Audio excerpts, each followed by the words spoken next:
Ellul, Charbonneau, André Louis, trois précurseurs de l'écologie en Nouvelle-Aquitaine.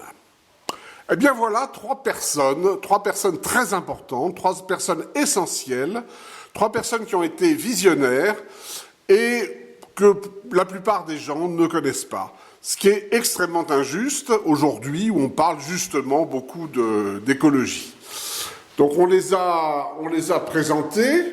On a montré également un certain nombre de documents, d'objets rares, personnels, à travers deux donations. La donation de la famille d'André Louis, et vous voyez ici tout un ensemble de pièces qui ont été données par cette famille, et puis la donation de Simon Charbonneau qui concerne à la fois Jacques Ellul et Bernard Charbonneau.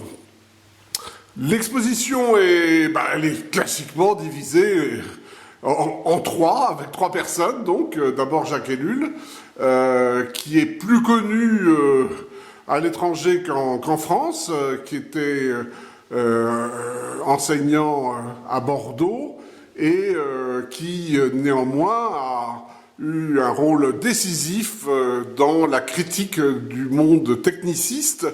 Et on voit ici cette page entière écrite par Patrick Chastenay dans Le Monde sur Jacques Ellul, avec Dieu sans maître, parce qu'il était aussi protestant et croyant, tout en se considérant également comme libertaire. Un personnage vraiment très attachant et très important.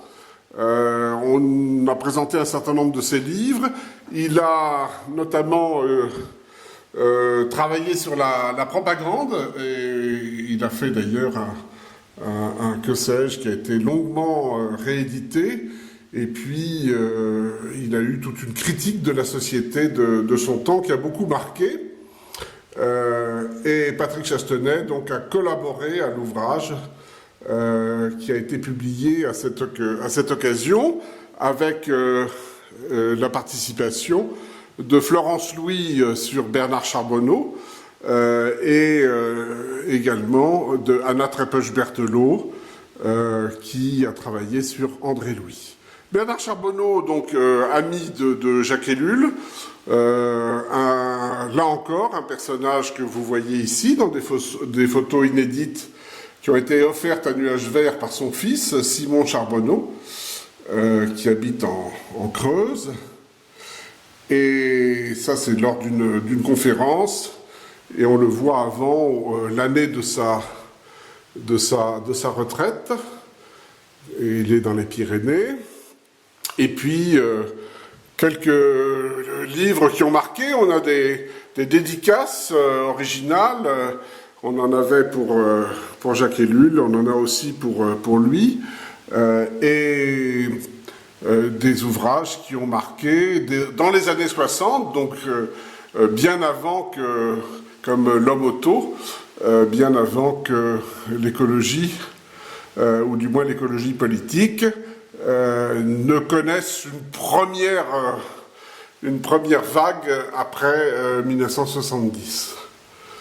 Combat nature auquel il a beaucoup participé, et puis des ouvrages qui souvent se vendaient peu, mais aujourd'hui ont beaucoup d'écho, comme Triste campagne.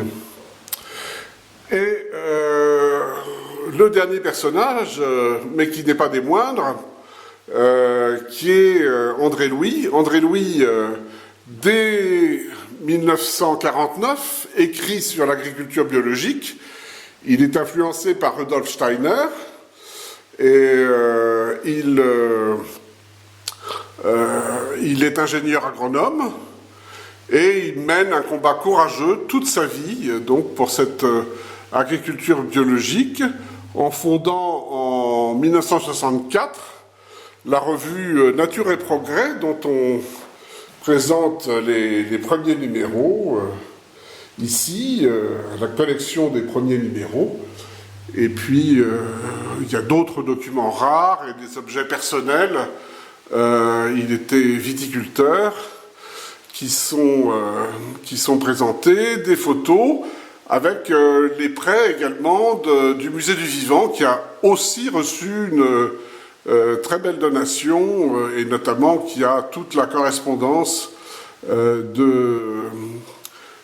d'André Louis. Voilà un ensemble qu'il faudrait détailler, mais qui est tout à fait important. Et ici, c'est très bel agrandissement qui appartient au Musée du Vivant, et puis sa lampe de bureau personnel et sa machine à écrire, puisque ces trois personnages ont agi à travers les livres, à travers l'écriture, et c'est ce papier, cet écrit qui ont été si importants dans la diffusion de leurs pensées.